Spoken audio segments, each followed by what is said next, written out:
Dearest beloved divine friends, family, brothers and sisters, a third recording on the 15th Tuesday of June, and that's today's papers, and I'm having with me the Culture News and government paying U.S. company US $11.5 million for boat to protect Guyana from invasion piracy. Well, that's just the headline here, but what I'm looking at, remember this is the raw, ladies and gentlemen, moment. So like I said, it's in the raw. I do these things while I'm doing other things, right? So I'm working at the moment, but I know people like my presentations, and so I'm putting this out. Now, the government is buying this boat, $11.5 million for a boat. Well, we know it will probably aid in piracy. I hope the pirates don't overtake it and take it away. I hope the team are really dynamic and will use it, the weaponry. I hope also some of them will not sell out, because we know how some of our policemen are, and we know how some of our soldiers are. We have seen them involved in some of the biggest crimes in the country, unfortunately. They bring shame to the commissioner and to the government of Guyana and to the road. So, U.S. company, paying U.S. company US $11.5 million. I hope it's not a used boat, it's not a broken down boat like the water tank they had bought. So, my dear friends, one boat, Venezuela has the system, they can stay where they are, and they can bomb anything they want in Guyana, and there's nothing we can do about it. So I don't know how it will help in invasion. It will probably help in piracy, provided our soldiers and people who will be operating it don't sell us out. A man set his house to evict a tenant, and I know there are some tenants who are very problematic and who could be very destructive. They do not like to leave places. They don't like to pay rent because they feel they're protected by the law. So this is what's going on.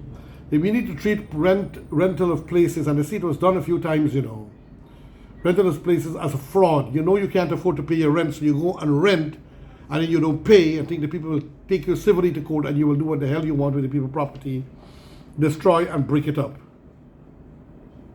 And it's good that the Agriculture Minister, the Honorable Zulfikar, has indicated, Minister, that disciplinary action for officials who fail to carry out flood relief instructions. Somebody like to function as a dictator, as if they're doing their own thing, and as if the department, they own the ministry, or they own the health, or they own the admin, and so on. I agree with the minister in this case, friends and family, brothers and sisters. Now let's go to my favorite guy in Culture News, Freddie KISSOON. Right, here we are.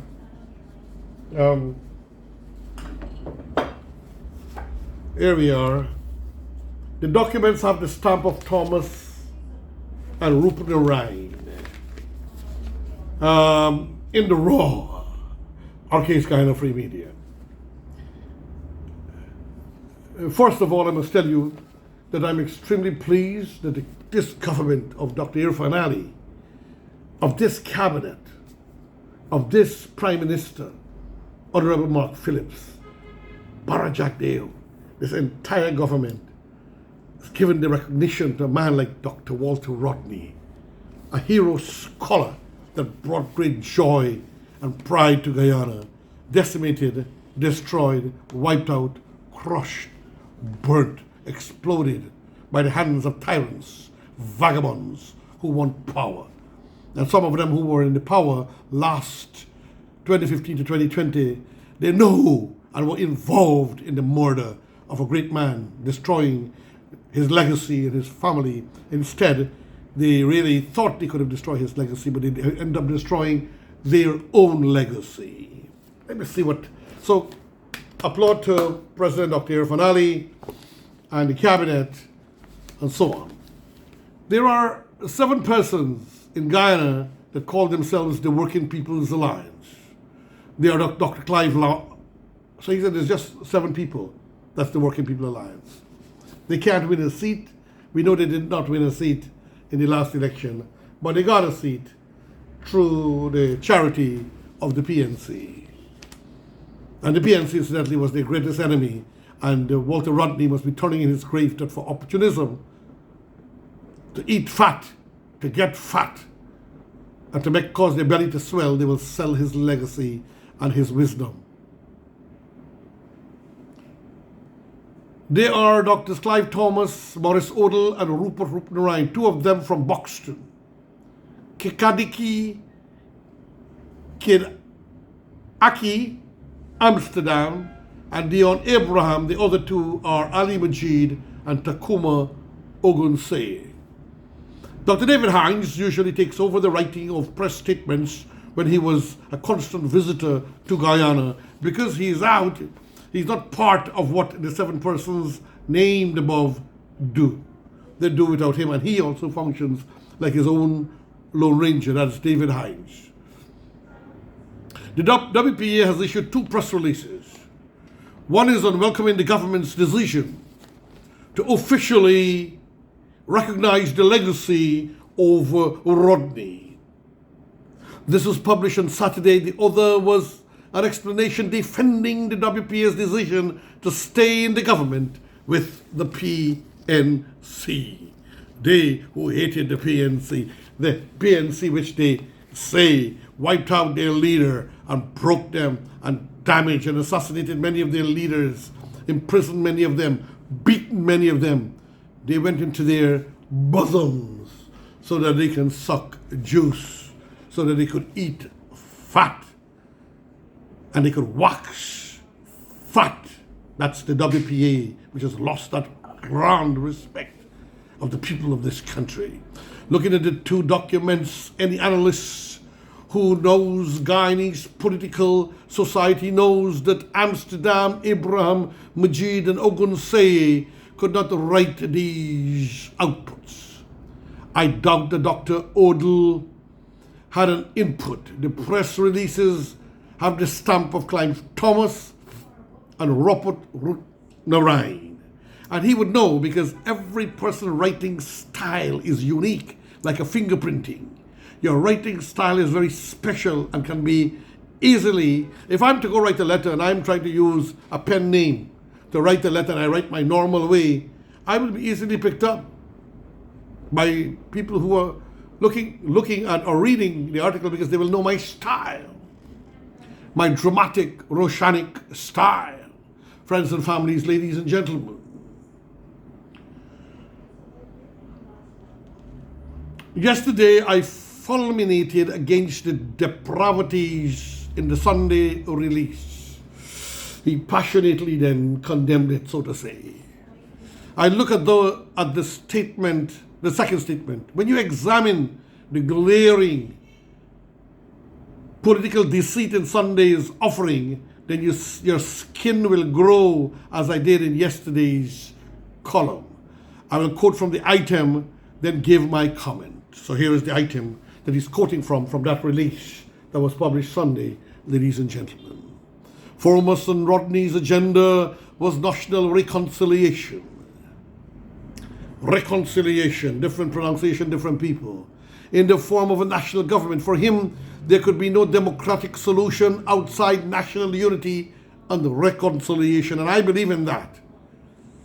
And I accept that. Being a youngster, following Rodney and seeing him when I was just starting up my business, and I was passing them on the road and seeing all that they were doing and so on, I realized that he could make a true dent in this country because he had broken the racial barrier. And he was a threat to Lyndon Sampson Burnham, a man who loves power.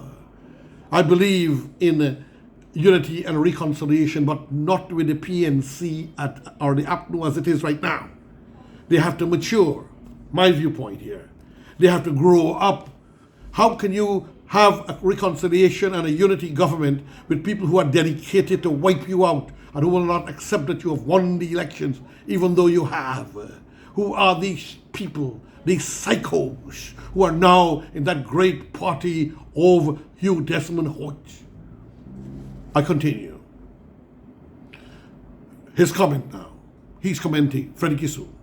The WPA entered a government in which the ruling party won by a mere 4,500 votes and never sought reconciliation with the other half of the population. I know where he's coming. Because if they want reconciliation and recognition, why is it when they were in power, they didn't try to create reconciliation, but they tried to imprison, decimate, destroy, massacre the PPP former government officials and brought great shame onto them incidentally. But like one said, Dr. Ashley Singh, I wore those handcuffs as badges of honor because the poor man did nothing wrong. So they have to feel the consequences. The APNO, and unfortunately the PNC has to feel it. They have to grow up. They need to change that culture and that leadership that they have in there, which is just a cabal of people who are bent on breaking and destroying and decimating this country, ladies and gentlemen. The way it's going, it seems I might be so dedicated to keep them out of power that I might have to make a political choice to join one of the political parties or to possibly go with the PPPC. I don't know. Or to form one of mine that will support them. Will support them. So to say, not the PNC, the way they are and the things they are doing to break this country, to break the will of the people.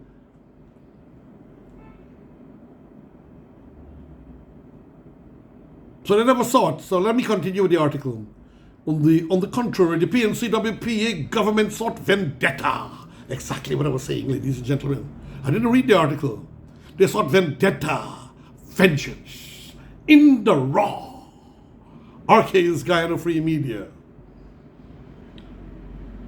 It jeopardized the livelihood of 28,000 East Indians on the sugar estate when it dismissed 5,000 sugar workers. And to display sadistic revenge, the PNC-WPA regime refused to pay monies due when the workers had to take them to court for and won. What a disgrace, what a shame the PNC has done to itself, and they expect to win the election. 5,000, in reality 7,000 workers put on the breadline, and then a total of 28,000 because of wives and children and grandparents. And what about the indirect, ladies and gentlemen? You're talking about 40 or 50,000. And then what about national influence being a part of the lifeblood of the Guyanese people, sugar? And they expect to win the election? Man, they're mad. They're mad. Something's wrong. Nagamutu went crazy, totally nuts. And so did Harman, it will appear. They refused to even pay the people their severance, ladies and gentlemen. People had to take them to court. They didn't even think of giving them a piece of land. The former president is saying just before the elections that we will give the farmer sugar workers lands. Too little, too late. Mr. Granger, too little, too late. You erred. You were not listening. I wrote you, Mr. Granger. I gave releases. I wrote letters in the media. I wrote you. I explained in a personal letter to you not to do this, to try to take some money from oil, to keep it alive until the people are re-educated. You did not listen, Mr. Granger. So you got what you deserve. Mr. Harman, you 10 times that. 10 times that. Because you're a man who say what, Mr. Harman? We don't have to make any apology. We have no apologies to make. Such ferocity and deception and total hate of the Guyanese people.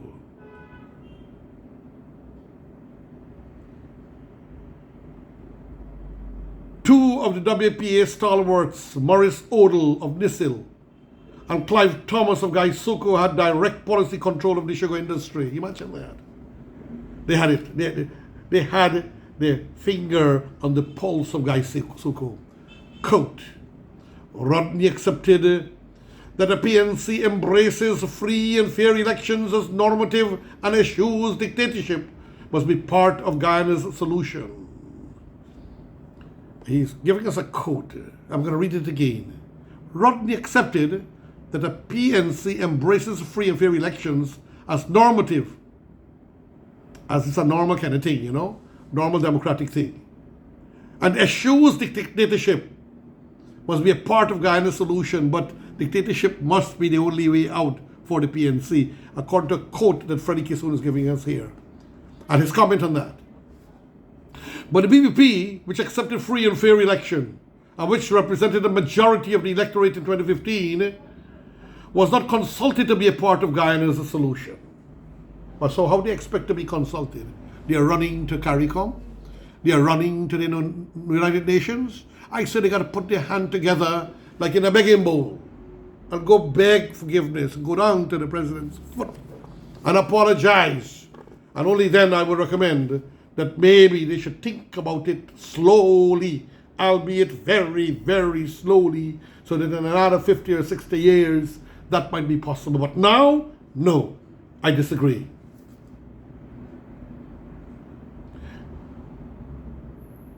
The WPA was happy to be a part of the government that only represented half of the population. That is comment. Quote again. How can there be national reconciliation in Guyana without engaging the party that electorally represents one of our major ethnic groups and approximately half the population? That's a quote. I don't know where you're getting the quotes from. And this is his comment. What happened? He's talking about the Indo-Guyanese, 50%, and he's talking, or half of the population, and he's talking about the PPPC. And this is his comment. What happened to this thought process, the sociological exigency when the WPA got into government? What happened, WPA? What happened, David Hines? For 5 years, 2015 to 2020, one half of the population was locked out. Yes, locked out. Decimated. They tried to destroy me and my business, ladies and gentlemen. They tried to wipe me out. Furthermore, the WPA did not only engage the PNC, it joined with the PNC and became a psychopath on the PNC when the two parties along with the AFC wielded power. It become like a psychopath, a sucker up kind of person, a suckering up group just to get some fat and some lusciousness and fancy driver with a fancy vehicle and position and office and $1 million and so forth and so forth. Now back to the article. Quote again.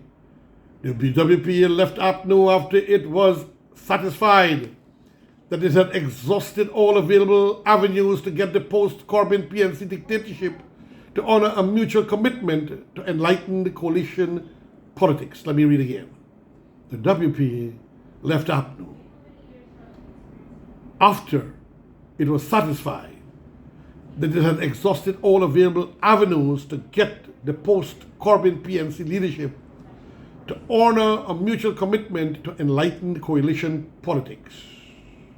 So WP eventually left. Remember, after they know that there's no chances with all the court cases, they cut and run. I was taught in the military, ladies and gentlemen, by a military master.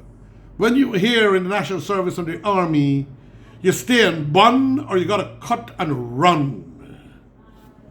So what they did here was cut and run. And this is his comment. This is immoral fiction, for which the Guyanese people should banish the 7 named persons above from the territory of Guyana as soon as possible. Those 7 names that he called. Let me see if I can get them for you again. Dr. Clive Thomas, Maurice Odell, Robert Roopnarine, Kedaki Amsterdam, Deon Abraham, Ali Majid, and Takuma Ogunse. The WP remained for 5 years with the post-Corbyn PNC leadership, in which the hegemony violated the constitution, practiced ethnic discrimination, and further depressed the economic elevation of the working classes and the working masses. So, ladies and gentlemen, they betrayed the WPA. They got used with a party that, according to Freddie KISSOON, practiced ethnic discrimination. I wouldn't say ethnic cleansing.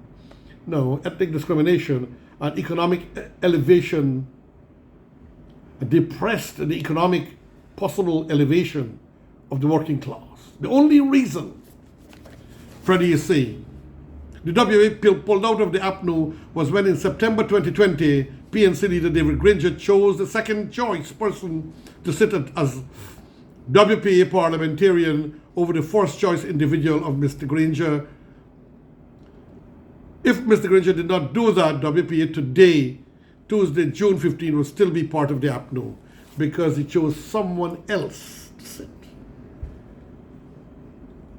And you recall, Sarabito Hali resigned and then joined with the PNC. I was given a seat in Parliament and then eventually formed her own fake party by instruction of Mr. Harman and Mr. Granger to show that there are other parties supporting this APNU so-called coalition. And another quote, WPA remained in the coalition out of respect for those who voted for the coalition. We felt that the voters who cast votes deserved the government for which they voted. And he's commenting now. I guess that is what their press release are saying. And that's why he fulminated, he got upset and frustrated. In its two press releases, the WPA has said the most scandalous things about the current elected PPP administration. It has referred the present PPP government as a dictatorship. Look at it. The whole world recognizes the PPPC government. The whole world, including CARICOM, including African, Caribbean, and Pacific states, ladies and gentlemen. The WPA operates with contorted logic and continues to pimp Walter Rodney's legacy. They're like pimpers, pushing and prostituting and using the name of the mighty Walter Rodney. They have a contorted, a confused logic, or grand stupidity in logic, he's saying. The WPA says voters deserve the government they voted for in 2015.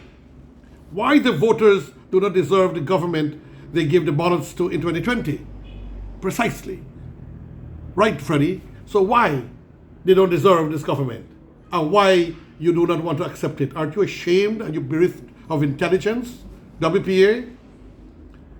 Is this naked racism by the WPA? Is this naked racism by the WPA? God forbid, I hope not.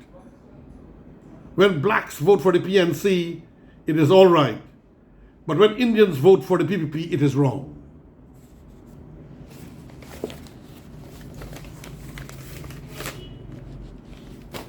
Your friend, your brother, for a better you, a better Guyana. Let us pray for our government and pray for our people and honor and salute our government and hope for the best. Your friend, your brother, me, Haji, Dr. Roshan Khan, in the raw. My signature saying thank you and farewell.